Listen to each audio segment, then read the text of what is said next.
Etxegabetzeek gizartean sortu duten haserreak bultzatuta, gobernu eta PSOE irtenbide bila dabiltza orain. Alberto Ruiz Gallardón, justizia ministroak esan duenez, hipoteka legea aldatu egin behar da, eta hori egitea botere legegileari dagokio. A las Cortes Generales, al Congreso y al Senado, al que le corresponde adecuar la ley a esa realidad social. PSOEk 5 lege aldatu nahi ditu.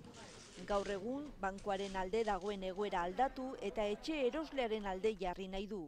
Alfredo Pérez Rubalcabak esan duenez, helburua hauxe da.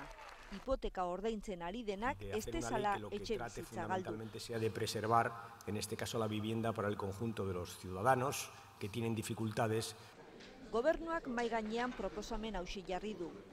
Kasuri larrienetan, hurrengo 2 urtetan, ez dela hipotekarik exekutatuko. Baina neurriak ez du indarrik izango denboran atzera eginda. Gainera, sinatutako hipotekei eragingo die bakarrik, eta ez exekuzio prozesuan daudenei.